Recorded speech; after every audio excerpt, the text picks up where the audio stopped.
Mesdames et messieurs, bonsoir. Voici 418 jours depuis que les forces du mal, forces d'hier, d'avant-hier et d'aujourd'hui, menacent la souveraineté de la République démocratique du Congo dans sa partie orientale. La mère patrie reste solidaire avec ses filles et fils du Nord Kivu en particulier.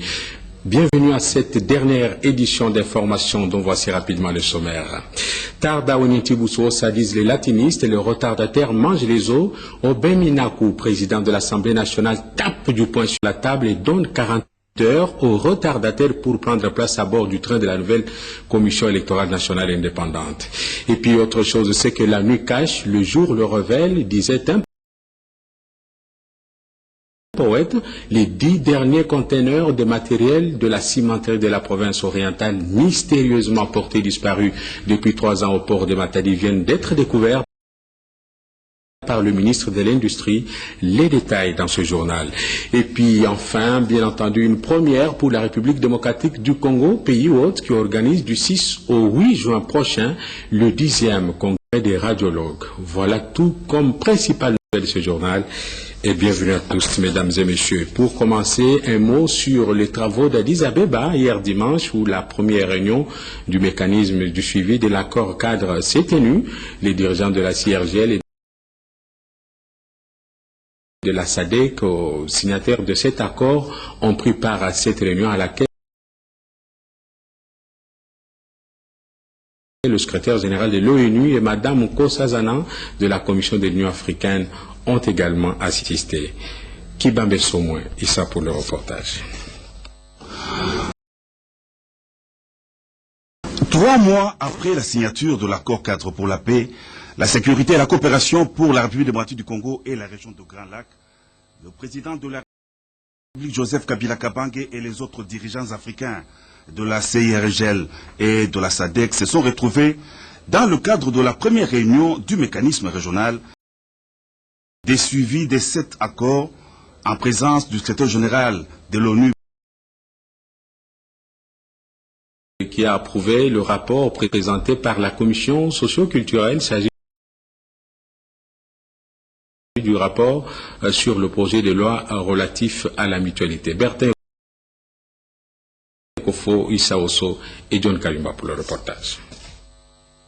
La loi sur la mutualité traduit la volonté d'organiser la prise en charge de toute la population aussi bien salariée dépendante que la population indépendante travaillant dans le secteur informel. Cela s'appelle l'auto-prise en charge. Cette loi a la prétention d'apporter quelques innovations, parmi lesquelles la suppression du champ d'action de toutes les autres ASBL non mutualistes,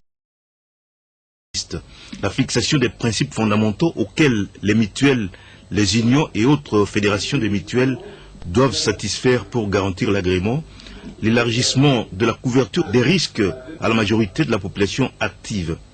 Des observations ont été faites, entre autres sur la demande d'agrément, les principes de base, les avantages des mutuelles et sur l'approbation du budget par l'Assemblée générale. Cette loi détermine le champ d'application des mutuelles dont les interventions garantissent les membres ainsi que leurs familles contre les risques sociaux. Le rapport présenté par la commission socio-culturelle a été approuvé par l'Assemblée plénière. Les observations seront intégrées dans l'étape de toilettage du texte. La plénière s'est clôturée par une motion d'information sur l'insécurité qui sévit dans le Kasaï occidental, mais également dans le sud Kivu. Une question d'actualité est en préparation à l'endroit des membres du gouvernement concernés par cette question. Nous vous l'avons annoncé dans l'avant-propos de ce journal, 48 heures, c'est le délai que le président de l'Assemblée nationale accorde à ceux qui tardent à déposer les PV de désignation de leurs candidats au sein de la nouvelle commission électorale nationale indépendante. L'honorable Obeng Minaku l'a exprimé aujourd'hui lors de sa conférence de presse relative. Pensez son Mamba pour les détails. Cette conférence de presse du président de l'Assemblée nationale, c'est lundi 27 mai 2013, a eu pour objectif de fixer l'opinion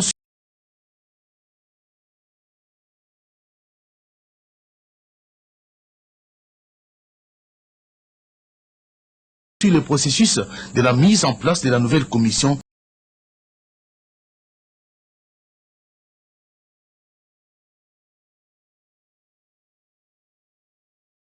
électorale nationale indépendante.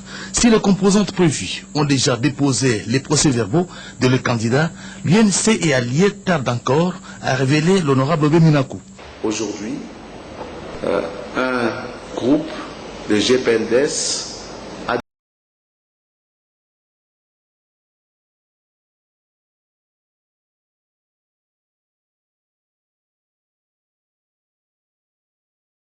déposé, et le dernier groupe, à savoir l'UNC et alliés, je suis convaincu qu'ils déposeront le dossier d'ici là, parce que je crois que tout le monde, que ce soit le bureau de l'Assemblée nationale, que ce soit les partis politiques, la société civile, la population, tout le monde attend que nous puissions atterrir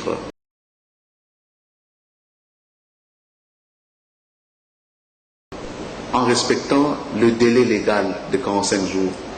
Le président de l'Assemblée nationale, qui tient au respect du délai légal de 45 jours depuis la promulgation de l'ordonnance sur la CENI, a accordé 48 heures aux retardataires afin de permettre au bureau d'arbitrer les propositions de candidature dans le respect de la représentativité nationale et faire rapport à la plénière de l'Assemblée nationale.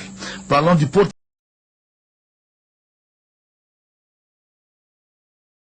de l'opposition, l'honorable Beminakou a affirmé qu'un chronogramme sera mis en œuvre pour accélérer la procédure avec le concours des groupes parlementaires de l'opposition. Ce contexte a été précédé par l'audience que le président de la Chambre basse du Parlement a accordée au bureau sortant de la CENI.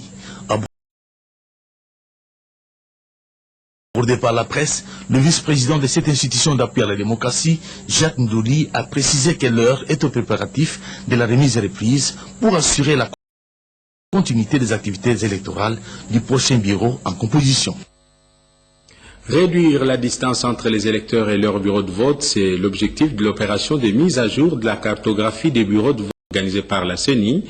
L'atelier de restitution et d'évaluation de cette opération s'est ouvert aujourd'hui au siège de cette institution. On fait le point avec Brigitte Mopane Lokombo. L'actualisation de la cartographie des sites de vote est l'une des recommandations de l'atelier d'évaluation du processus électoral tenu en avril 2012. L'atelier de ce lundi 27 mai 2013 va fournir des informations utiles sur l'opération de collecte des données satellitaires GPS de tous les de Kinshasa. Au nom du bureau de la CENI, le rapporteur Mathieu Pita a ouvert ses travaux en présence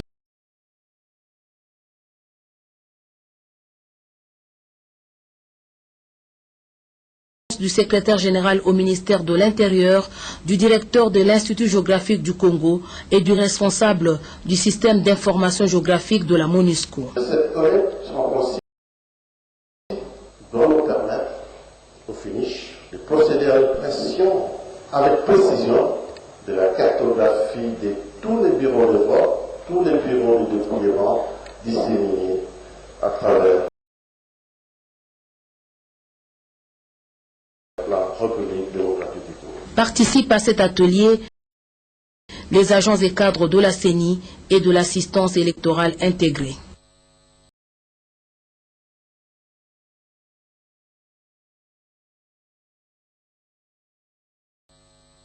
Comme tous les lundis de la semaine, la réunion de la Troïka s'est tenue sous l'égide du Premier ministre Augustin Matata Mponyo. Au menu, il était question de faire le point sur les grands agrégats macroéconomiques, comme nous le témoigne ce reportage de Gisèle Ngalola et Christian Ochochu. Présidée par le Premier ministre Matata Mponyo, la Troïka de ce lundi 27 mai était essentiellement une réunion macroéconomique. Les membres ont fait les points sur les grands agrégats macroéconomiques. Il ressort que l'économie bénéficie d'une stabilité assurée, mais cette stabilité est encore fragile. Nous restons très prudents en observant régulièrement la situation sur le plan international. parce que nous sommes très dépendants de ce qui se passe sur le plan international, mais en regardant aussi nos propres facteurs de risque internes.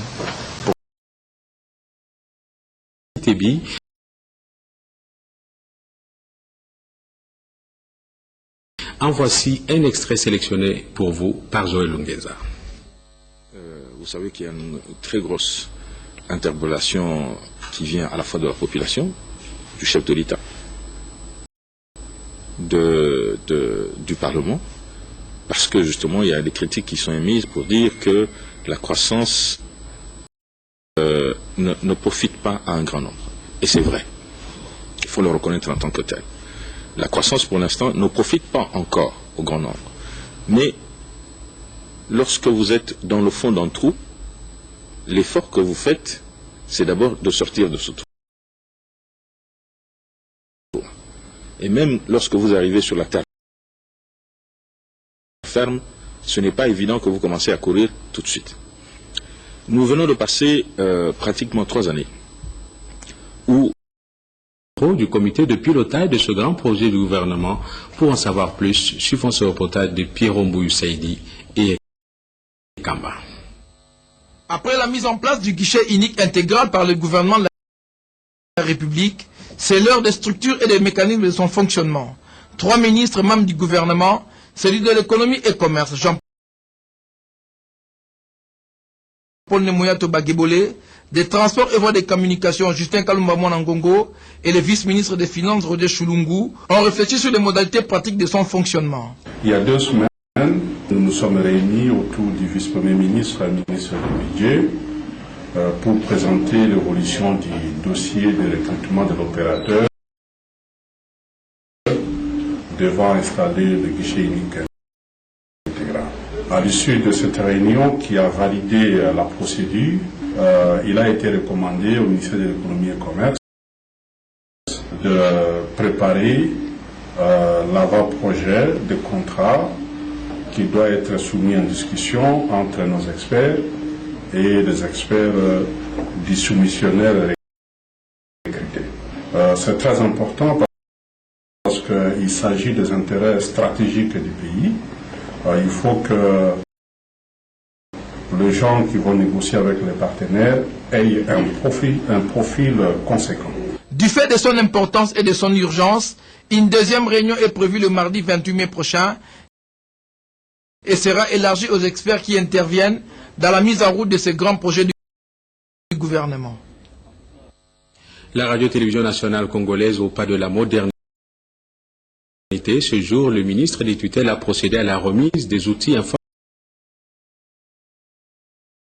informatiques pour permettre, bien entendu, aux responsables, mais également aux journalistes et autres producteurs de traiter convenablement l'information au rythme des nouvelles technologies de l'information et de la communication. Regardez.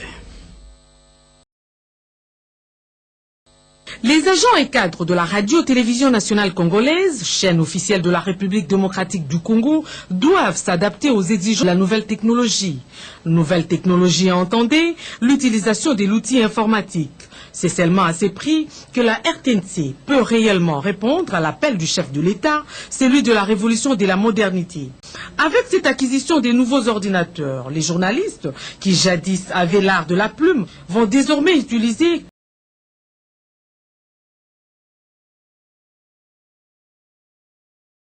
comme outil de travail l'ordinateur, a dit le directeur général AI de la RTNC, Nicole Dibambou Kitoko-Bouanga. Nul n'ignore l'importance de cet outil de travail dans tous les domaines de la vie, y compris dans la vie des médias. Ceci pour la précision, la rapidité qui caractérise son fonctionnement. Ce qui permet à ses utilisateurs, notamment les hommes des médias que nous sommes, d'accomplir plus facilement les tâches leur dévolues. Lambert Mendo Malanga, ministre des Médias, qui répondait ainsi à la demande du directeur des informations télévisées, Guillaume Koukoumamigi Ponchi, est déterminé à faire intégrer cette dimension des nouvelles technologies de l'information et de la communication à toutes les directions de la RTNC dans le système de travail, ce pour un meilleur rendement. Je voudrais vous appeler à prendre très au sérieux la nécessité de maîtriser l'outil informatique. Quel que soit l'âge, quelle que soit l'ancienneté, ne vous sentez pas du tout gêné. Nous avons besoin de votre expertise, mais en même temps, nous ne pouvons plus rester aux technologies surannées. Il faut vous adapter aux nouvelles technologies. Nous devons évoluer avec notre époque. Nous devons utiliser l'outil informatique. Et qu'il n'est plus question que l'on puisse négocier le principe d'utiliser les nouvelles technologies lorsque nous assumons nos responsabilités. Cette action qui vient rejoindre la modernisation de la RTNC en équipement des nouvelles technologies a concerné 12 directions des productions et des gestions.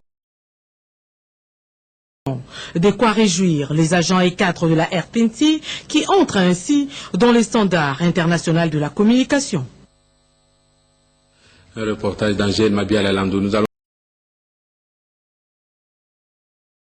parler d'autre chose à présent. La réunion de sécurité avec la police locale a été intégrée dans l'agenda du ministre de l'Intérieur lors de son séjour à Goma. Il était question essentiellement d'évaluer la situation sécuritaire sur place. La réunion a été sanctionnée par un repas de cœur. Mireille Ndeke Oscar Mbal pour le reportage. Que le ministre Richard Mouyège, assisté du commissaire général de la police nationale, le général Charles Bissengimana, a sensibilisé la police sur les valeurs morales dans l'exécution de son rôle primordial, celui de sécuriser les personnes et leurs biens d'une part, et d'autre part encourager ces poulains à maintenir le même élan après le prouesse enregistré par l'armée congolaise sur la ligne de front. Nous continuerons à nous battre, mais nous mettrons aussi à profit les structures sociales, parce que l'initiative de dialogue social, c'est une initiative très importante. Elle permet de rapprocher, elle permet d'effacer les fissures entre les communautés, et cela peut servir de base pour la sensibilisation de ces enfants qui ont perdu la tête et qui sont manipulés pour venir faire souffrir leurs propres frères. Le commissaire général de la police nationale, le général Charles Bissengimana, a dans la même logique exhorté les policiers au bon sens dans leur conduite face à la population et à celle-ci d'encourager les efforts fournis par le gouvernement de rétablir la paix sur toute l'étendue du pays, vœu du chef de l'État, Joseph Kabila Kabange.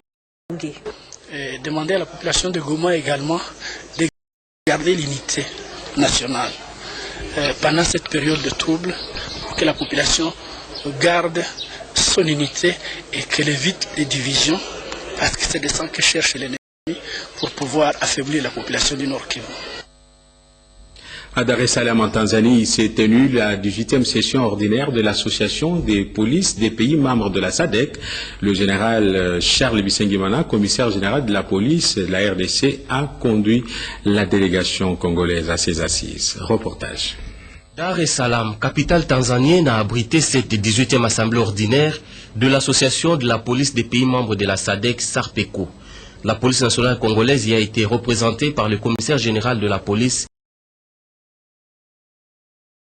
multisectoriel, c'était à l'hôtel Sultani dans la commune de La Gombe. Objectif, contribuer à l'amélioration de la santé maternelle et infantile. Le reportage Célestine Songo et Raphaël Sadi. Celui sur le repositionnement de la planification familiale qui vient d'être ouvert par le ministre de la Santé, Félix Kabange Numbi, va identifier les problèmes, définir les priorités et développer des stratégies de mise en œuvre des interventions ainsi que l'évaluation de ces plans stratégiques. Sachez que la planification familiale contribue à l'accélération de la réduction de la pauvreté, à stimuler la croissance économique et les progrès en matière d'égalité des sexes et à la réduction de la mortalité maternelle. En agissant sur la planification familiale, aujourd'hui, cet atelier est organisé en faveur de la femme du secteur public. Nous voulons le former en soi qu'il soit apte, afin qu'il soit apte et à même de suivre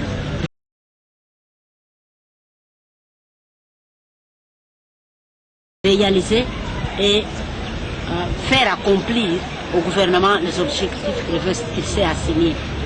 Parce que l'administration, comme vous le savez, est la cheville de l'État. Et puis le nouveau gouverneur de la Banque centrale du Congo, Deogracias Mutombo Mwananyembo, a été fêté pour sa nomination à ce poste par la communauté katangaise dont il est originaire. Détail, bien entendu, dans ce reportage que nous propose Vincent de Paul Niembo. Dimanche 26 mai 2013, un grand jour pour tous les Congolais, mais avantageux pour la communauté katangaise qui a fêté l'élévation de l'un de leurs au rang du gouverneur de la Banque centrale du Congo, ponctué par différents discours, en commençant par celui du président de la communauté katangaise, l'honorable Célestin Bouyouka Bango Mukolwe, qui a vanté différentes réalisations avec un bilan positif du gouverneur de la banque sortant, Jean-Claude Massango Moulongo, ainsi que du dévolu jeté par le président de la République, Joseph Kabila Kabange, à l'actuel patron de l'Institut d'émission, Mutombo Mwananyembo. Pour sa part, Jean-Claude Massango Moulongo, le gouverneur sortant de la Banque centrale du Congo, Deogracias Mutombo Mwananyembo, aujourd'hui, il trône à la tête d'une des institutions les plus prestigieuses de la République. Le gouverneur de la Banque centrale du Congo s'est dit honoré par le chef de l'État, Joseph Kabila Kabange, pour la confiance placée à sa modeste. Mesdames, Mesdemoiselles et Messieurs, c'est la fin de ce journal de Joël Lungenza réalisé par Odilon Kayumba et Ignacy Bangou sous la supervision éditoriale de Guillaume Koukouma Mengipandi. Jacques Thibault-Boméji a concouru à sa rédaction, notamment avec le concours technique de Jules Chilumba, Gabi Konga,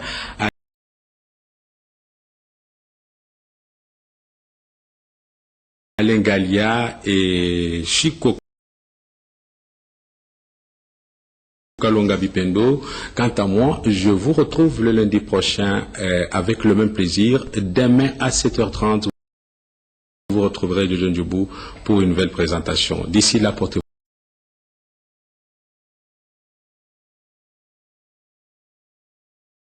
très bien. Au revoir.